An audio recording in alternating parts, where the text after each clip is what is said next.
Доброе, бодрое утро, друзья! Просыпаемся, подтягиваемся, настраиваемся на хороший день, наливаем себе чашечку кофе и смотрим «Утро Якутии» вместе с Евгением Никифоровым и Дарьей Анкехвой. Доброе утро, дорогие друзья! И как всегда, в 7:00 мы рады приветствовать каждого из вас. Ну и, конечно, советуем просыпаться вместе с нами каждый день на телеканале Якутия 24 НВК Саха. Напоминаем, что мы работаем в прямом эфире. Это значит, что в целом вы можете стать участником нашего прямого эфира, например, подписавшись на наш телеграм-канал, который вы видите прямо сейчас на экране. Отсканируйте этот QR-код, подпишитесь, все последние новости, какие-то приятные сюрпризы, события, все это есть в нашем телеграм-канале. Ну а если вдруг вы желаете стать участником нашего эфира или хотите рассказать о ком-то из своих близких очень, может, интересную историю, может быть, хотите поздравить, тоже пишите нам в телеграм-канал. И что ж, начало утра не может быть без хороших новостей, в частности новостей о погоде, ведь это самое основное, что может дать нам настрой и ориентировку на сегодняшний прекрасный день. Погоду зачитает традиционно Дарья. В центральных районах температура воздуха на 6 часов утра была на отметке минус 37 градусов. В заречной группе 46-26 ниже 0. В южных 33-20 со знаком минус. В Вилюйской группе 38-23 градуса мороза, в Нижнеленских до минус 41. В западных 38-18 ниже 0. В Колымендигирской группе Лусов 41-28 со знаком минус, в Янских 42-27 градуса мороза. На северо-западе ожидается до минус 42.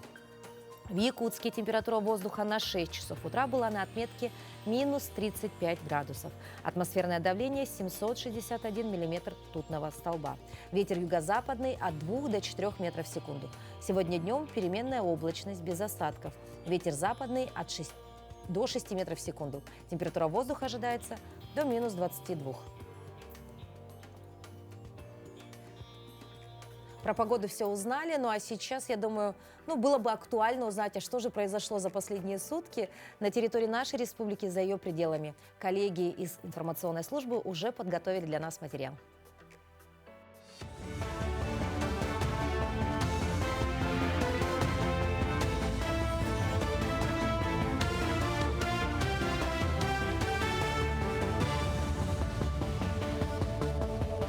Доброе утро, Якутия. Последние новости к этому часу. Стала известна архитектура деловой программы Международного арктического форума «Арктика. Территория диалога», который пройдет 26-27 марта в Мурманске. Мероприятие состоится под девизом «На севере жить» и будет разделено на 4 ключевых тематических блока. Мероприятие отражает ключевые направления государственной политики России в Арктике, а именно привлечение инвестиций в инфраструктурные проекты, развитие Северного морского пути, повышение качества жизни населения, обеспечение экологической безопасности и устойчивое развитие с учетом интересов коренных народов. Современные технологии на страже здоровья. Более 1600 пациентов с лор-заболеваниями прошли через руки врачей Республиканской больницы номер 2. В оказании своевременной и качественной помощи им помогают 2 современных лор-комбайна. Промывание ушей, удаление серных пробок и ряд других процедур за таким рабочим местом специалист может выполнять самостоятельно, без ассистента. Лор-комбайн существенно облегчает весь процесс, ведь инструменты находятся под рукой. То наше лор-отделение – это единственное отделение для взрослого населения нашей республики. И, соответственно, допустим, в прошлом году поступило 1640 человек. Из них 90% это поступают люди на оперативное лечение. И, соответственно, это 1400 где-то операций в год. Получается, в день это по 5, 6, иногда даже 9 операций бывает.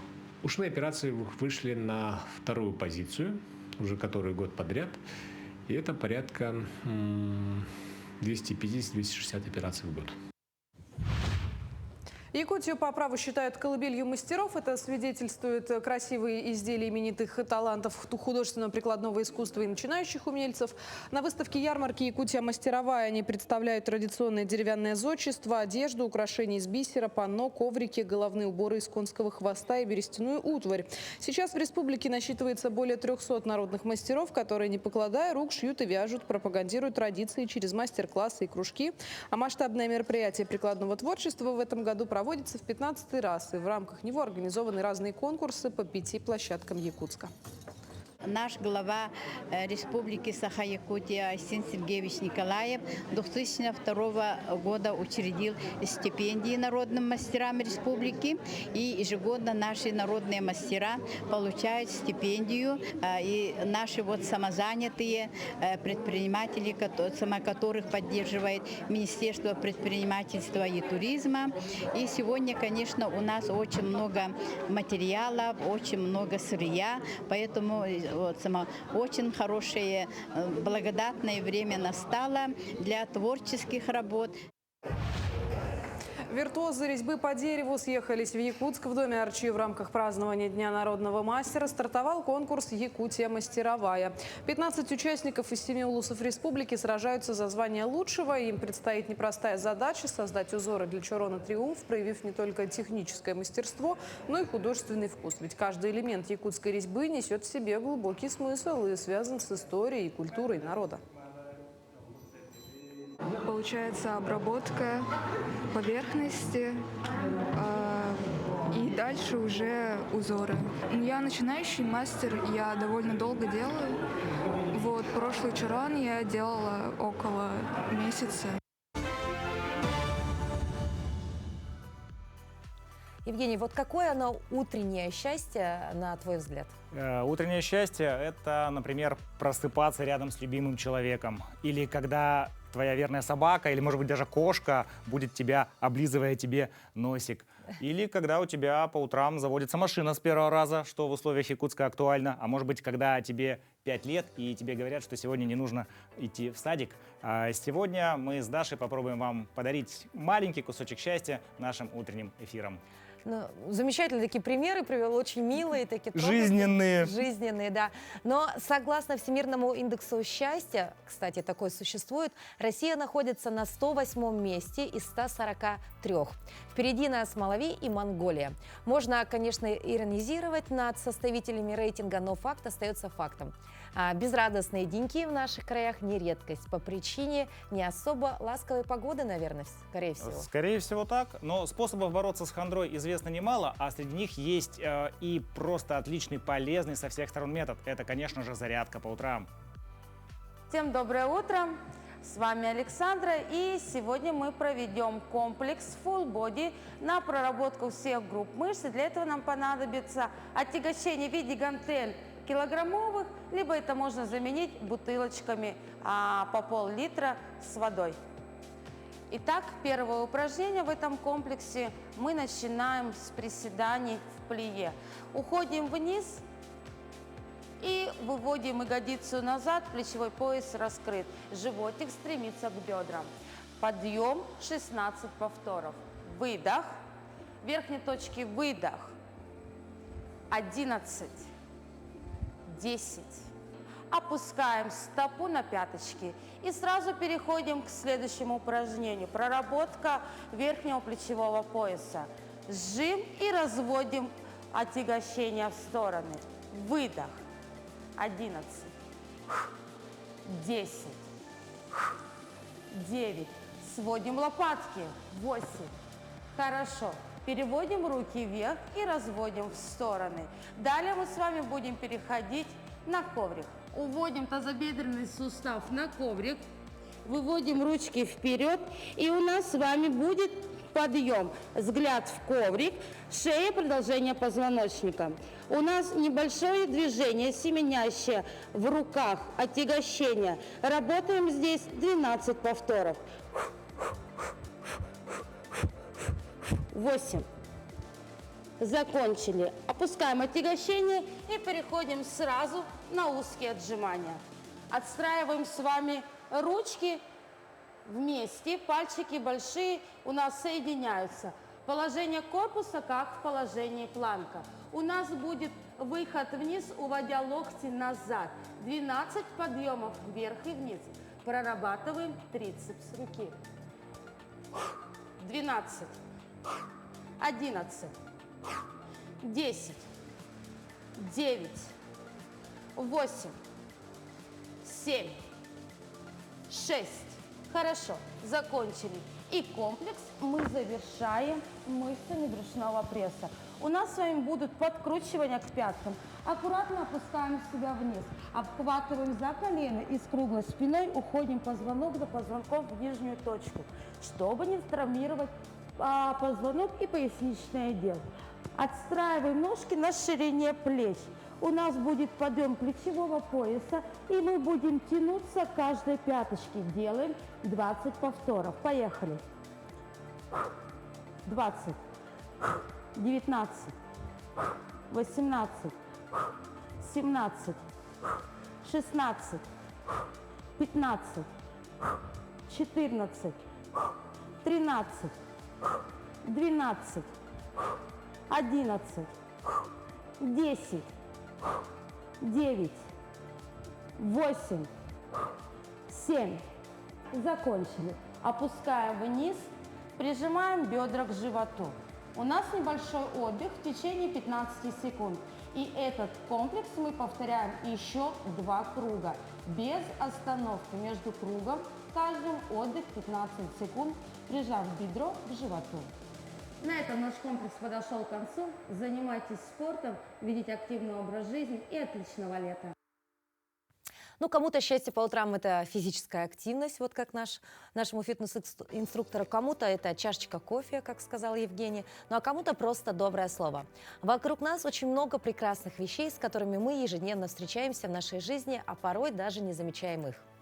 Эксперты считают, что созерцание эстетичных вещей и явлений обеспечивает счастливую и здоровую жизнь. Любому человеку хочется лицезреть перед собой небольшой кусочек природы, неважно где, дома или на работе. Цветы украшают наш быт. Смотришь на красивое растение, растущее в горшке, и уносит тебя от всех забот и проблем куда-то в сказку, где расцветает неземная красота. Не знаете, с чего начать? Тогда давайте расскажем вам про топ самых распространенных и непривередливых растений, которые могут подарить нам маленькое счастье. Всем доброе утро! Сегодня мы с вами хотим поговорить про 5 самых неприхотливых растений в доме.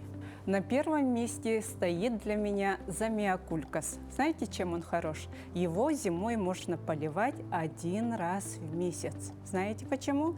Потому что в замиокулькасе есть картошка, которая может сгнить, если его очень часто поливать. И вообще он самый неприхотливый, растет вот так вот и становится очень большим через 4-5 лет. Второе мое любимое растение – это шифлера. Посмотрите, какое прекрасное растение. Разрастается в высоту. Вы, наверное, в мире видели, достигает до 2 метров. Вот эту красотку вы поливаете 1 раз в неделю. Очень пышно растет и будет смотреться прекрасно дома и снизу, и сверху, и на подоконнике. Третье мое любимое растение – это эпипремнум. Это лазающее растение, которое растет вниз. Но вы можете сделать так, чтобы эпипремнум рос вверх. Он, кстати, тоже приносит счастье и деньги. Это растение вообще не капризное, разрастается очень быстро, и вы его обязательно полюбите. Четвертое мое любимое растение – это сансевиерия. Его еще называют тещин язык, и еще щучий хвост, потому что посмотрите, какие у него стрелы.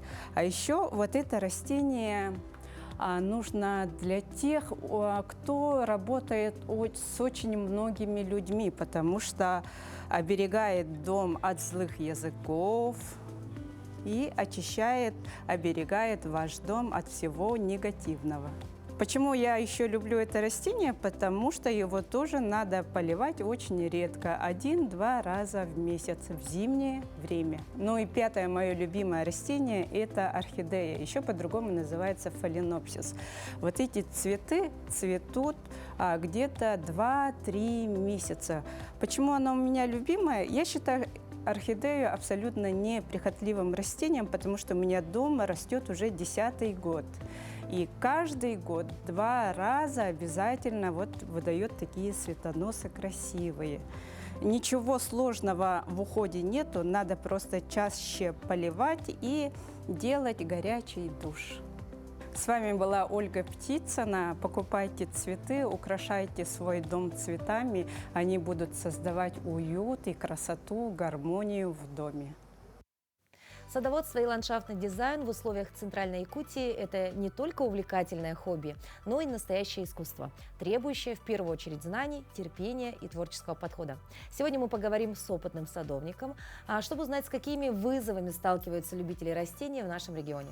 У нас в студии Наталья Иванова, директор ботанического сада СВФУ, кандидат биологических наук. Доброе утро, Наталья. Здравствуйте. Доброе утро. Доброе утро. Ну, начнем, наверное, поэтапно, да? Как давно вы стали заниматься садоводством, ландшафтным дизайном, да? И что вдохновило вас на выбор такой профессии? Ну, наверное, я могу сказать, что я с детства. Меня тянуло к земле, к растениям, мне нравилось ими заниматься и все прочее. Дальше это интерес перерастал. Сначала у моих родителей была дача, мы там занимались садоводством, огородничеством.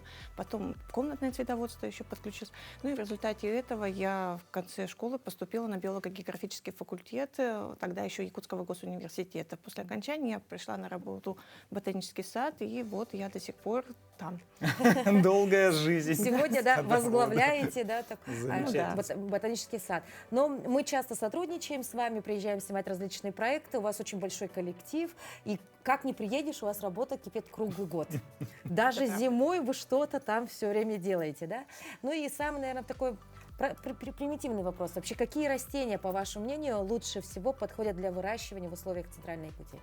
Ну, во-первых, конечно же, можно сказать, что это растения, которые здесь у нас растут. Изначально они растут, они устойчивы к нашим условиям. Они, конечно же, наиболее оптимальные, наиболее устойчивые. Но, тем не менее, уже выработан такой большой ассортимент растений, который может выращиваться, может привыкнуть к нашим, адаптироваться к нашим условиям и показать очень даже хорошие результаты. Это таких растений довольно много. То есть получается, что наши садоводы справляются со всеми климатическими невзгодами, со всеми нюансами, которые связаны с выращиванием именно цветов Они растений в условиях северной мерзлоты. стараются, Прекрасно, да. А как вы думаете, садоводство, ландшафтный дизайн, как он может повлиять на экологию, благоустройство нашего города, внести какие-то свои позитивные, приятные, красивые моменты? Ну, конечно же, я всегда говорю, что экология всего города, экология нашей республики, страны начинается с каждого человека. Ведь от каждого индивидуально, от каждого из нас зависит, что и как будет, в каком городе мы будем жить. Если человек привык заботиться о своей природе, пусть даже сначала в рамках своего участка или даже подоконника, то он эти свои знания, свою любовь, свои умения, он перенесет, будет транслировать гораздо шире. И плюс, да, и как-то на него будут смотреть другие люди, которые будут тоже, ну, как бы его примеру последовать. Но необходимо отметить, что все жители, гости столицы, наверное, замечают о том, что сегодня ландшафтному дизайну уделяется все больше и больше, да, внимания. Хотелось бы, конечно, чтобы все наши улицы были озеленены, но, к сожалению, по различным причинам пока мы этого не можем добиться. Но все же есть такие локации в городе, да, где вот прям организации крупные очень так щепетильно относятся к этой теме и действительно же могут расцветать эти цветы, да, многолетники там, да, различные. Все-таки начинать надо с дома, да, проэкспериментировать вокруг своего дома, во дворе, да? Вырастет или нет, Да. приживется Это не или обязательно нет. должен быть дом. Да, вообще хочу сказать, что в городе значительные изменения происходят в лучшую сторону, конечно же. Город становится лучше, зеленее. Мы это видим, я думаю, что многие отмечают это. Конечно. Да. Но тут надо вкладывать свое время, свой труд и даже финансы. Это, без этого никак. Успеха не получить. Ну а какие советы вы могли бы дать начинающим садоводам, которые хотят вырастить, ну, допустим, свой первый урожай или создать свой первый какой-то красивый ландшафтный дизайн на своем участке? Ну, я бы хотела, наверное, сказать, что не стоит сразу замахиваться на какие-то гигантские масштабы. Никакой проект не делается разово. За месяц ничего, даже за месяц ничего невозможно воплотить. Это все делается годами. Постепенно, постепенно. Нужно оценить свои усилия, нужно понять, чего вы хотите вообще. Можно пробовать, что-то переделывается в результате этого. И постоянно вот это вот действие, динамика, оно происходит, и тогда только можно получить какой-то уже эффект, результат, который будет вас удовлетворять. Прекрасно. А что можно посоветовать людям, которые решили начать заняться этим непростым делом? Может быть, есть какие-то курсы, обучающие программы, может быть, семинары. Вот где и как можно начать обучаться этому ремеслу? И, может быть, вы что-то пожелаете будущим участникам, будущим членам курса по ландшафтному дизайну? Да, вот как раз вы сказали про курсы о ландшафтном дизайне. В этом году мы запускаем первые вот такие курсы. Это Институт естественных наук нашего СВФУ вместе с университетом Благовещенска, Дальневосточным государственным университетом, туда подключается Минэкология. И все это под общим руководством кафедры 360, это тоже наш университет. Мы запускаем первые курсы для якутян, для тех, кто хочет этим заниматься, но пока не знает как. И вот мы хотим показать, научить людей всем основам от самого начала до получения результата. У нас рассчитаны вот эти вот такие достаточно продолжительные курсы будут трехмесячные, где очень много теоретических каких-то занятий, да, которые проходят онлайн, что в принципе доступно для широкого. Для других регионов. Да. Ну не то, что для других регионов, для людей, для занятых людей. То есть не каждый может приходить там хотя бы даже раз в неделю, да, сидеть за партой и конспектировать. У нас онлайн занятия предусмотрены. Ну а практика, она, конечно, не может быть без непосредственной практики. И тут уже мы будем работать непосредственно руками, будем смотреть, мы будем отличать одно от другого и разбираться, что и как делают. То есть главное было бы желание. Да, это, конечно же, это самый главный фактор. Спасибо большое за то, что посетили Спасибо. наш эфир. Мы, конечно, уверены в том, что благодаря работе таких профессионалов, как вы, наша столица расцветет, в республике будет все краше, зеленее, да? И, конечно же, мы сохраним наши такие вот родные Якутии растения, которые, кстати, у нас тоже очень много. Спасибо. Да, Спасибо До большое. свидания. Несмотря на сильные морозы, зимой и короткое лето в хозяйстве некоторых якутских фермеров урожай собирают круглый год. От огурцов, помидоров, листьев салата, зелени и даже непривычных для Якутии тюльпанов. В селе Бердигистях горного района семья Алиновых создала настоящий цветочный оазис у себя дома. В их зимней теплице расцвело около 5000 тюльпанов, и в этом заслуга всей семьи. Саргалана Алинова рассказала, что такая необычная для северного региона идея пришла к ним прошлым летом, когда сестры решили попробовать себя в этом деле. Тогда они еще не понимали, с чего начать. На помощь пришла мужская часть семьи. Они построили для девушек зимнюю теплицу размером 6 на 7 метров, заказали с юга 10 разных сортов луковиц и высадили их в гидропонные лотки. И вот здесь все закрутилось, завертелось. Уже через несколько недель появились корни, посадка луковиц проходила во время зимних каникул, а весной они смогли увидеть первые результаты своего труда. В процессе ухода за теплицей участвуют все члены большой и дружной семьи. И даже дети и внуки стали помогать в этом деле. Выращивание тюльпанов – дело не из легких. Ну, вот уж точно красота в глазах смотрящего. По мне, так это не просто красиво, это такая картинка, по мне, так как некое волшебство. Это великолепно на самом деле. Дело в том, что красоту можно увидеть в чем угодно. Кто-то видит красоту в тюльпанах, в цветах, кто-то может увидеть красоту в глыбе камня или в куске металла, кто-то, может быть, в каких-то иных природных явлениях, а может быть, даже в спорткарах или гаджетах. А кто-то, может быть, увидеть красоту прямо сейчас с той стороны экрана, увидеть красивую нашу студию. Ну, а некоторые, конечно, считают, что красота – это все-таки такое примитивное мнение, ну, это внешность, да, то есть, а что у нас красит человека? Красит человека скромность. И одежда. И одежда, конечно. Да. Готовьтесь увидеть сюжет, который выйдет уже завтра, 7 марта. Мы расскажем об истории нашей счастливой победительницы Туяры Федоровой, которая выиграла на прошлой неделе образ от стилиста. Узнаем, как Туяра преобразится и какие советы от стилиста может взять на вооружение каждая из нас. А пока что давайте окунемся в мир моды и посмотрим, что в тренде этой зимой. Доброе утро, друзья! Меня зовут Дарья Габышева, я персональный стилист, и сегодня ваша любимая рубрика «Советы от стилиста». Я знаю, что вы следите за этой рубрикой, мне многие пишут, и это очень приятно, дорогие друзья. За окном уже зима. Снова зима, вы видели? Конечно, хочется, чтобы быстрее стало теплее. И, конечно, наши образы могут разнообразить наш день, поднять наше настроение и добавить цвета в нашу жизнь. Каждый сезон Институт Пантон объявляет новый трендовый цвет. И каждый раз в раздумьях, а стоит ли мне покупать какие-либо изделия данного цвета. Мне хочется, как стилисту, порекомендовать вам, что цвет – это состояние души, это состояние вашего настроения и той самой атмосферы, которую вы хотите принести своим образом в то место, куда вы пришли. Поэтому цвет необходимо подбирать, конечно же, в зависимости от своих интересов. Сегодня про это мы и поговорим. Розовый уже несколько лет является трендом. Плавно переходит из года в год и важно, что он меняет оттенок. Мы уже плавно от фуксии, которая была популярна 2 года назад, перешли в нежно-розовые оттенки. Розовый издревле считался цветом силы, и раньше розовый цвет носили именно мужчины. Поэтому женщины переняли розовый для себя как символ независимости и, конечно, своей эмансипации. Поэтому розовый цвет для сильных и независимых девушек, который точно подчеркнет тонкую, чувственную, душевную натуру. Прежде чем выбрать модный цвет на будущий сезон, обязательно проанализируйте свой гардероб. Посмотрите, какие цвета вы предпочитали в прошлом году, чтобы не повторяться, и внедрите 1-2 новых цвета на этот.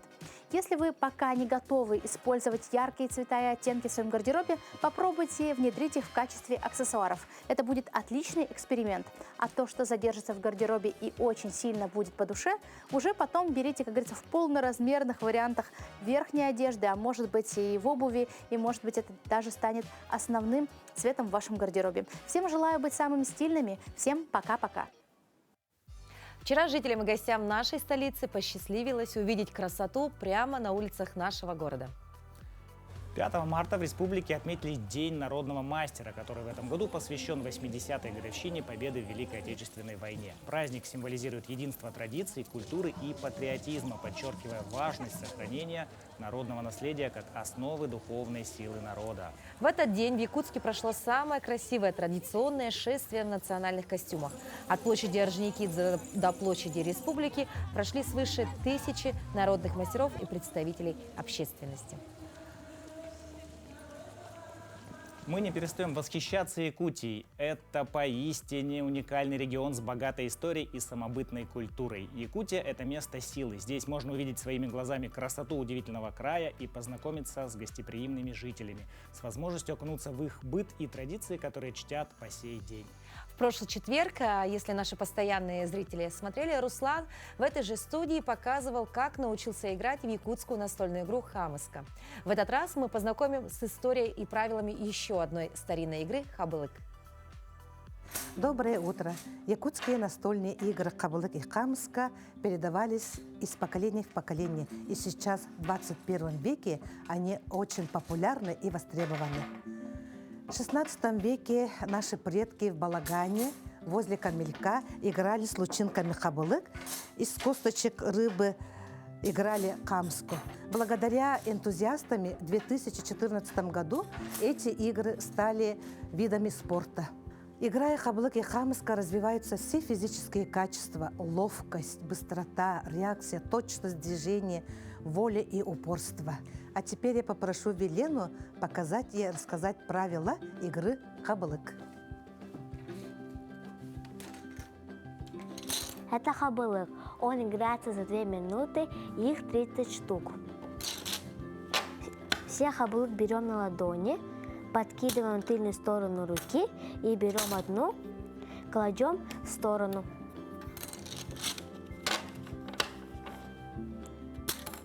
Все 25 штук ловим по одному.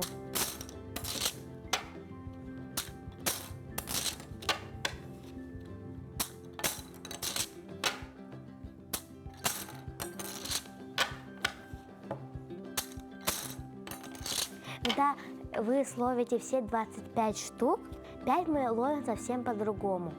Берем все 5 хабылык и подкидываем, и берем все.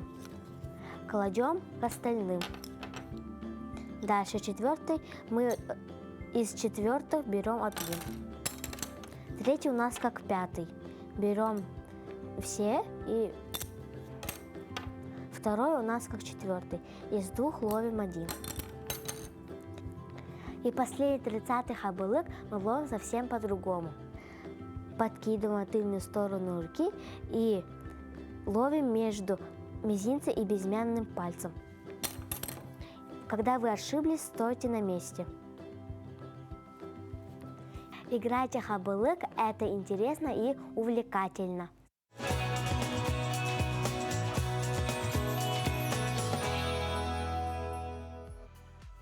Сегодня четверг, 6 марта. По народным приметам в этот день необходимо устраивать генеральную уборку. Очистка дома от зимней пыли и грязи символизирует обновление и подготовку к весне. Сегодня хорошо бы купить новые украшения. Считалось, что приобретение новых украшений приносит счастье и обновление в жизни. Это такой намек на близлежащий наступающий праздник 8 марта. Так что, девушки, приводим дом в порядок, молодые люди покупаем украшения для милых дам, и всем будет счастье. Чем еще запомнился этот день, узнаем далее.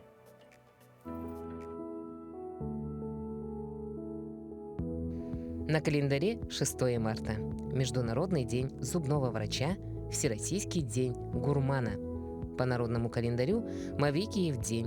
В народе считалось, что именно на Маврикии прилетают домой грачи, скворцы и ласточки.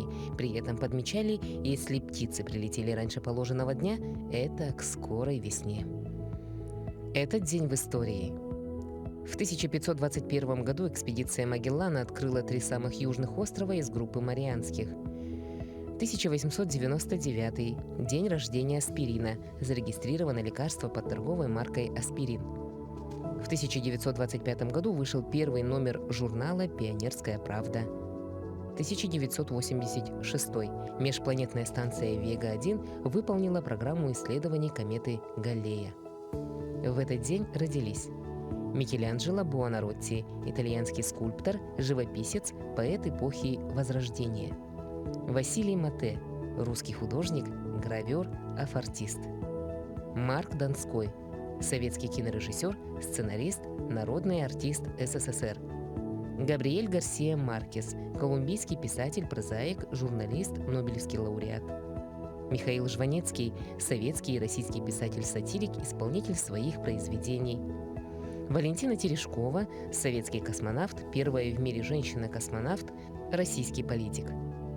Именины отмечают Андрей, Афанасий, Варвара, Виктор, Владимир, Елизавета, Иван, Иосиф, Ирина, Михаил, Николай, Павел, а также Просковья, Сергей, Степан, Федор и Филипп.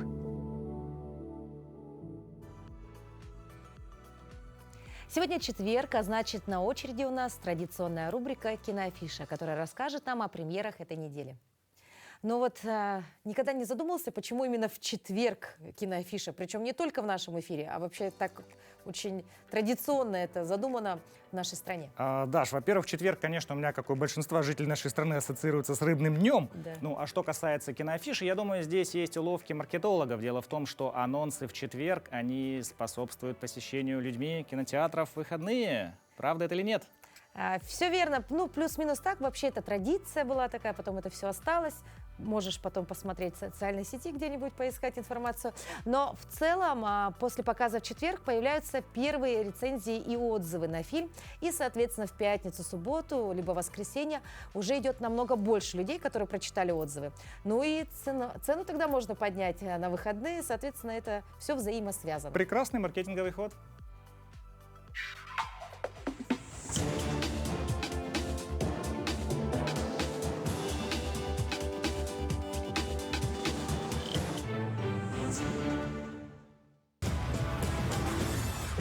Какие люди! Дай взаймы, а? Смотрите в кинотеатре «Центральный» с этого четверга. Наследство лишу. Приключенческую семейную комедию «Царевна-лягушка». В пруду городского парка живет лягушка, которая очень любит смотреть фильмы в летнем кинотеатре. Однажды она увидела мультфильм, в котором такая же, как она, ловит стрелу и превращается в прекрасную девушку. Это так впечатляет ее, что она принимает происходящее за действительность и отправляется на поиски волшебной стрелы. Но вместо нее ловит мячик для гольфа. Лягушка. Что будет на второе? Le kiss de Gruneux. Что? Лягушачьи лапки.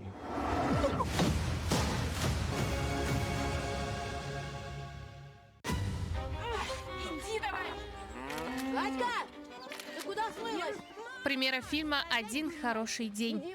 Фильм повествует о девушке по имени Катя, которая мечтает стать успешным модельером. Однако в поселке с необычным названием Жупа ее таланту не хватает пространства для раскрытия. На фоне давления со стороны матери, которая настаивает на замужестве, Катя решает сбежать в Москву. В результате она оказывается в странной временной петле, где ей предстоит разобраться в запутанных событиях и найти единственный верный выход. А еще знаешь, есть в этой фигне свои плюсы. Ой, сегодня хороший день был. Один хороший день. В кино с 6 марта. Зотова, не глупи! Город отцеплен! Что, правда? Ага, нас двое на 2 деревни. Я Данил, и вот мое резюме. Также 6 марта в кино комедия Александра Фомина «Дорогая, я больше не перезвоню». В центре сюжета молодой рекламщик Даня, который без конца работает, пытается успеть везде и всюду, но на то, чтобы порадоваться жизни, времени у него не остается. Внезапно Даня впадает в кому и оказывается в загробном зале ожидания, который напоминает смесь аэропорта и многофункционального центра. Выбор невелик – рейс в рай или в ад. Даня все-таки надеется найти дверь обратно в мир живых, а пока коротает время в местном баре под названием «Дорогая, я больше не перезвоню». Ничего хорошего. Мама. Мама, пожалуйста, говори, мама! Даня! У вас там, наверное, ошибка какая-то? То есть вот она в рае, а я нет. Нет, конечно. Вообще бред. Приготовьтесь к путешествию в мир романтической комедии «Мой парень Айдол», вдохновленный популярными корейскими дорамами. Фильм исследует тему принятия и уважения к себе. Некоторые люди пытаются убежать от скучной повседневности в мир грез, но когда сталкиваются с реальностью, они разочаровываются в себе и своих мечтах. Эта картина напоминает о том, что наша жизнь полна прекрасных моментов. Пусть в ней может не быть голливудского шарма или гламура корейских дорам, но она стоит того, чтобы ее ценить. Ведь каждый из нас — главный герой своей истории.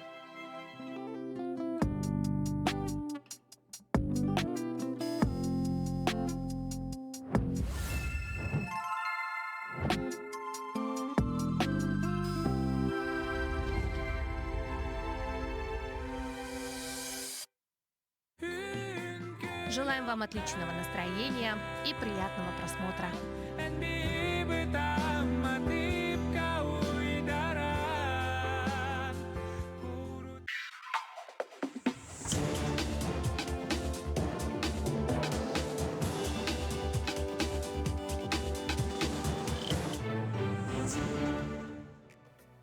Прекрасные фильмы нас ожидают. Здорово, что есть рубрика «Киноафиша», которая выходит по четвергам. Но блок новостей, я думаю, каждый день может радовать и давать информацию всем, кто его ждет.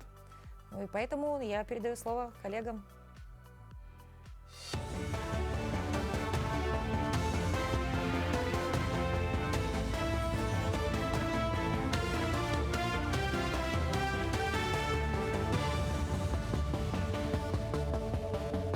Мы продолжаем освещать самые заметные события. Доброе утро. Реконструкция 5 мостовых переходов в Сунтарском, Алекминском и Мирнинском районах планируется в этом году в рамках нацпроекта «Инфраструктура для жизни». Напомню, что в прошлом году в рамках национального проекта «Безопасные и качественные дороги» на региональных дорогах были введены в эксплуатацию 3 мостовых перехода через реки Чуйналыр, Альчан и Хатын-Юрях, а также 2 моста после капитального ремонта через реки Ортох-Хараялах и Кючугуй-Хараялах. Общая протяженность объектов составила 1500 погонных метров. В рамках Года защитника Отечества и защитника Родины в Амгинском районе прошла улусная деловая игра среди школьников «Басхан». Мероприятие помогает раскрыть юношам свои интеллектуальные, ораторские, коммуникативные и творческие способности. Это стимулирует юношей к активной жизненной позиции, формированию чувства гражданственности и патриотизма, проявлению любви и уважения к родине. Участие приняли 11 юношей из различных школ района. Они соревновались в 5 разных этапах. Победителем стал ученик 11 класса Алтанской средней школы Александр Адамов. Он будет защищать честь района на республиканском этапе деловой игры. Басхан — это будет подготовка к республиканскому соревнованию. Участвуют сегодня 11 участников из разных школ нашего района, да, начиная с 8 по 11 классы. Да. Ребята очень подготовленные. У нас первый этап — это рассказ о своей семье, насколько знает именно, насколько глубоко знает свою семью ребенок. В Якутске на сцене Русского драматического театра представят необычный спектакль «Темная история». Постановка основана на пьесе Питера Шефера и расскажет историю, двигателем которой выступает короткое замыкание. Свет и тьма на сцене поменяются местами, ведь большую часть времени повествование ведется в полной темноте. В этом и заключается сложность, отметил режиссер спектакля Владимир Гранов. По его словам, в постановке главное – это язык тела актеров. В целом же спектакль можно охарактеризовать как прекрасный образчик классической комедии положений в современной обработке проработки. Премьера пройдет в праздничные выходные с 7 по 9 марта. Движение, физическое наше движение, оно не соответствует тому, что я говорю. Потому что я в других условиях, природных условиях нахожусь. И перестроить себя с привычных рефлексов на рефлексы непривычные, вот в этом состоит как раз трудность этой постановки. И иногда движение оказывается более даже важным, чем текст, который они произносят. Порох ветеранов силовых структур все еще сухой. Так в Усть-Алданском Улусе уже в 5-й раз провели спартакиаду среди ветеранов Министерства внутренних дел и боевых действий. К примеру, Вячеслав Дичковский по пулевой стрельбе, набрав 47 очков из предполагаемых 50, стал абсолютным чемпионом. Соревнование состоит из 3 видов. По итогам отберут лучших ветеранов на республиканскую спартакиаду, которая пройдет в конце этого месяца. Дворец спорта Николая Николаевича Тарского мне подарил победу. Сегодня я стал победителем. Ну, в целом, как настраиваетесь перед тем, как стрелять? Такой конкретной такой подготовки нет. Просто надо постоянно стрелять и посещать тир, постоянно стрелять. Время, в смысле, не забывать. На этом пока все. Эфир телеканала продолжит программа «Утро Якутии». Оставайтесь с нами. Вы смотрите «Утро Якутии» на телеканале «Якутия-24» НВК «Саха». А если вы только вдруг присоединились к нашему эфиру, напоминаем вам, что ежедневно в 7:00 наша огромная команда готовит интересный, информационный, позитивный утренний эфир специально для вас, дорогие телезрители. И наше, я бы сказала, это семейное утро, потому что рубрики у нас на любой вкус и цвет, так сказать. Это и для мужчин, и для женщин интересно, и детские рубрики есть. В общем, даже для собак у нас есть рубрика, позволяющая им модно одеться. Да. Ну а мы сейчас перейдем к следующей теме. Все профессии важны, все профессии нужны. Это советский лозунг, который отражал заботу государства и настроение общества той эпохи. Он подчеркивал, что нет такой профессии, которую можно было бы назвать самой главной. Все они одинаково важны, потому что приносят пользу людям. Евгений, вот Леонид Утесов называл его, внимание, пианистом, который играет на живых клавишах. Как ты думаешь, о ком идет речь? Так, Дарья, дай подумать. Пианист, который играет во время концерта, да, получается, что все музыканты, они играют на каких-то инструментах, и только один человек на сцене, у него в руках нет никакого инструмента, и он управляет этими самыми музыкантами. Мне кажется, может быть, это дирижер? Все верно. Давайте же познакомимся с этой прекрасной профессией и окунемся в мир искусства. Меня зовут Николай Пикутский. Я являюсь дирижером Государственного театра оперы и балета Республики Саха-Якутия, доцентом кафедры музыкального искусства Арктического государственного института культуры и искусств. В детстве я наблюдал за симфоническими оркестрами по телевизору, слушал записи по радио, наблюдал за тем, что делает дирижер. Мне было это интересно, но такой мечты в детстве не было. В детстве были другие заботы. Это ежедневная музыкальная школа, среднеобразовательная школа и, конечно же, дворовый футбол. К дирижированию я пришел позже, когда закончил первое высшее музыкальное образование. Мне стал интересовать оркестр. Первоначально это был оркестр народных инструментов. Начиная работать в институте, я начал интересоваться театром оперы и балета. И, конечно же, меня начал интересовать симфонический оркестр.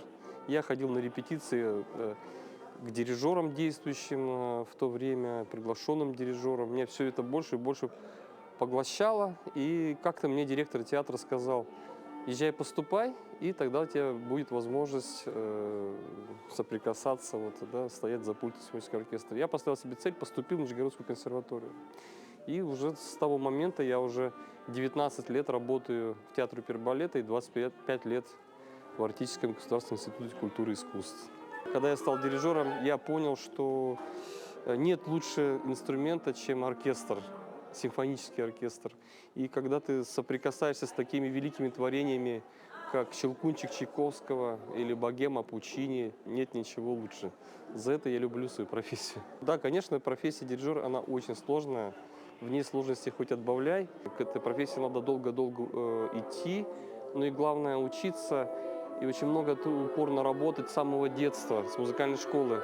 Надо научиться сначала играть на каком-то инструменте или петь, или стать хоровым дирижером, или пианистом, или скрипачом, или баянистом, закончить по этому инструменту высшее образование, а потом уже поступить уже именно конкретно в консерваторию на оперно-симфонического дирижера.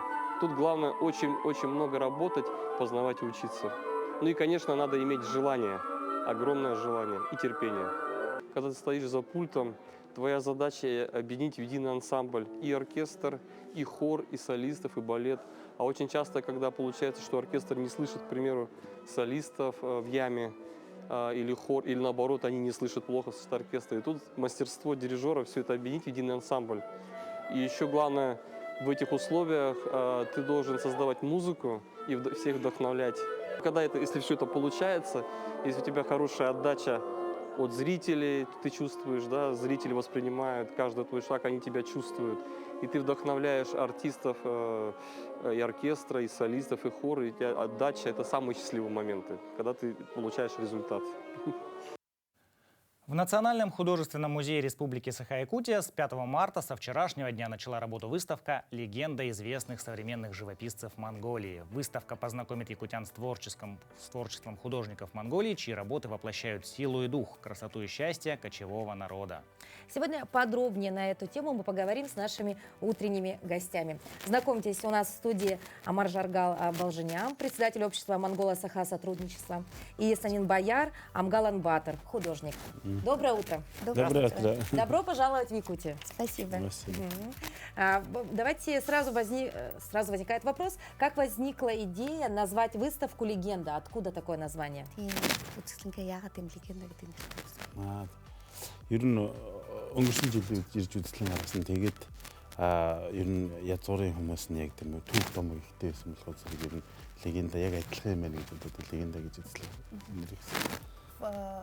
В марте 2024 года Санин Бояр и еще две другие монгольские художники, они приезжали тоже с выставкой, называлась выставка «Дух Монголии». И вот на этой выставке, вот после открытия, да, ему вдруг вот пришло в голову, вот у нас народы, да, вот очень схожие, и вот следующая выставка будет «Легенда». Вот сразу так придумал, и вот мы привезли такую выставку. Понятно. Скажите, а какие основные темы или идеи вы хотели бы передать через свои работы на этой выставке? Өөрсдийнхөө ажлаар ер нь ямар сэдв ямар юм голчилж үзүүлэе гэж бодсон бэ? Ер нь тэгээд яг мөнгөчн хүний аж ахуйн яг л нэг байгалаа шүтдэг тэр хүмүүс уялдаатай байдаг яг мэдчихсэн болохоор зэрэг якут монголчууд яг адилхан байсан болохоор зэрэг тэрийг л үзүүлэх. Ну, конечно, у нас, у монгольского народа и у якутского народа очень много схожих. Вот как он заметил, да, впервые, когда приезжал, это схоже с тем, что мы кочевые народности. И наши эпосы и легенды, они тоже очень, очень вот, известные и в то же время очень похожие. Вот. И поэтому вот, мы одухотворяем природу, вот, живем с природой на ладу, и поэтому вот эта стихия вот нам очень понравилась, и поэтому вот мы постарались, как бы, да, 4 художника, у всех совсем другие техники, но все-таки хотели показать именно вот этот дух. Как бы, да, вот, Ну а как выставка отражает связь между прошлым и настоящим монгольской культурой? Монголын ер нь урлагийн одоо болон өнөөгийн тэ өмнө тэр юг яаж үзүүлж харуулахар шээ. Ер нь бол одоо мэдээж Монголын уламжлалт тэр уран зургийн арга барилаар орчин үеийн зохиомж намын материалын сонголтоор өөр ингэж зурж харуулсан байгаа. Жишээ нь одоо манай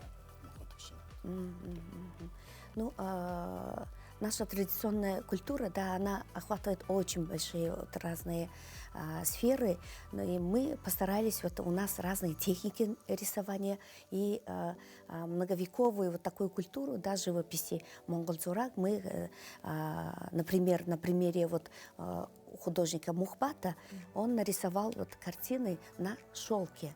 Вот как и танки, да, вот они рисуются тоже на шелке. Вот, например, мы использовали в своих картинах такие современные технологии, например, да, вот у работы Соломон Бояра, там пластинки разные, вот они показывают и в то же время и традиционные, и современные вот сочетания. А что вообще вдохновляет вас на создание работ? Мы всегда спрашиваем этот вопрос у творческих людей, да? И есть ли в них отсылки к монгольским легендам, эпосам и народным сказаниям? Ер нь бол одоо уран бүтээлч хүмүүсээс бид нар байнга асуудаг. Ер нь та нарыг уран бүтээлээ хийхэд юу түлхэж болдог вэ? Юунаас их санаагаа авдаг вэ? Ер нь эргэн тойронд байгаа бүхий зүйлээс ер нь сэтэл авдаг. Ялангуяа гой сайхан зүйлсээс ер нь бид нар хүний сэтгэлийг хөдлөх тэр нандин бүхнээс л ер нь бол санаагаа. Конечно, творческие люди берут из чего угодно, но мне кажется, самые первые, да, из чего мы берем вот все наши идеи, это, наверное, природа. Природа вот, такая красивая, она всех вдохновляет, и вот мы создаем, конечно, и эпосы, да, легенды. Мы читаем вот эти и воображения, вот у нас, да, встают вот такие образы. Вот. Скажите, а как вы сочетаете вот как раз традиционные монгольские элементы искусства с современными техниками, современными стилями? Яаж тэгээд одоо эртний тэр юмнуудыг тэгээ орчин үеийн юутайгаа та нар хослуулж ингэж чадаж хийж байна гэж. Ер нь бол хүүхдээ хасаа эмээгөө маань ярьж хэлж сургаж бид нарт төвлөмжилж ирсэн мэс. Бид нар өөрсдөө бас тэр бүтээх түүх домогыг бас судалж өөрсдөө уншиж тэр бүгдийг ингэж гаргаж байна. Зурагтаа сэдвийг нь сонгож байгаа. Арга техникийн хувьд бол тэр багшаасаа тий суралцаж тэр бүгдийг бид нар бас шинэ нэрэл хайгуулж туршилт хийж ингээ энэ юмнуудыг гаргаж байгаа. Ну, мы с детства уже монгольские дети, они из уста в уст, как бы говоря, да, поколение, старшее поколение всегда нам рассказывают сказки, легенды, небылицы вот такие. И, конечно, вот это у нас уже зародившееся было, да, когда мы в детстве слушали вот эти сказания. Вот. И плюс, конечно, наши учителя, и у якутских, думаю, да, и у монгольских художников, учителя, они все учились в России, вот, в Советском Союзе, и в те времена, вот, и Репинская академия, все это классика. Вот классика, она вот самая живучая, и техники вот рисования у нас схожие. Ну и мы придумываем тоже наши методы, да, вот, собственные какие-то методы еще современные. Ну, вы уже сказали о том, что вы не первый раз, да, сотрудничаете с нашей республикой, и, наверное, уже есть какие-то прям вот очень такие вещи, которые похожи прям один в один, и которые вот кардинально разные. Одоо ингээд хоёр удаа ирлээ тийм ээ. Якутаас одоо бүр үнэхээр төс өөр юм бас юу байна вэ Монголтай хоцруулахад тэгэд бас адилхан тал нь юу вэ? Адилхан тал нь бүгдээр морж утдаг, сүлдэндээ морь байдаг. Тэр бол яг адилхан байсан. Ер нь бол нүүдэлчин түмний үр сад гэдгээр яг ижилхэн ондоошил гэх юм бол зэрэг одоо ч гэсэн монголчууд баг малаа хариулж яг амьдарч байгаа тэр хэм маяг маань одоо үргэлжилж явж байгаа. Ну, как истинный монгол, он впервые заметил, что схожего, да? Схожее то, что у нас и у якутов, и у монголов культ лошади одинаковые. Да. Вот. И в гербу, вот на гербе у нас и у вас тоже лошади нарисованы. Вот. А что чуток вот разное, да, вот он заметил, что у нас же очень много скота, вот овец, вот приблизительно 70 миллионов скота. У нас до сих пор ведется вот этот кочевой образ жизни, вот. А у якутов чуточку оседлый образ уже виден, и поэтому вот это впервые, да, сразу у него попало. Хорошо. Планируем ли мы дальнейшее сотрудничество? Вот выставка сейчас уже пройдет, а дальше что? Цаашдын одоо төлөвлөгөө юу байна? Ер нь Якут Монгол зураас нарын хамтын ажиллагааг улам сайхан ер нь өргөжүүлж хийгсэн чин хүсэл байгаа. Тэр ойрын үед гэх юм бол 6 сард Монголд Якут зураас нар очиж говьор Монголын говьор явж зурж хэлнээр хийгээд үтслэн гарах тийм төлөвлөгөөтэй байна. Бас Якуты чиксин тундыртасы. Ага, хорошо. Ну, конечно, очень много планов у нас появилось, да, и самое вот в кратковременный срок, вот, например, в июне он намечает провести пленэри по прекрасным местам Гоби. Короче, в прошлом году тоже он проводил, и из Якутии приезжали 2 художника, самые молодые, вот такие интересные художники были, вот, и на этот раз он тоже приглашает якутских художников вот, совместно, да, провести вот такой пленэри. Ну и в дальнейшем тоже у нас намечаются детские совместные выставки, а также и пленэри, может быть, монгольские художники приедут, и они очень хотят поехать в тундру. Вот так. Да. То есть Да, это Шень. хорошие планы, да? Отличный проект. Вот такие планы, космические, но все равно. Мне кажется, все получится, потому что дружба Спасибо. между Монголией и Республикой уже такая вековая, и поэтому, я думаю, главное мечтать, правильно? Да, правильно. Мы приглашаем всех жителей и гостей нашей республики посетить Национальный художественный музей и увидеть воочию эту замечательную выставку под названием «Легенда» и познакомиться с творчеством монгольских художников. На этом наш эфир подходит к концу. Увидимся, дорогие друзья. Прекрасного вам утра и хорошего настроения. Всего доброго. Мы рады, что вы были с нами все это утро. Надеюсь, что подарили вам позитив, настрой и отличный день вас ждет.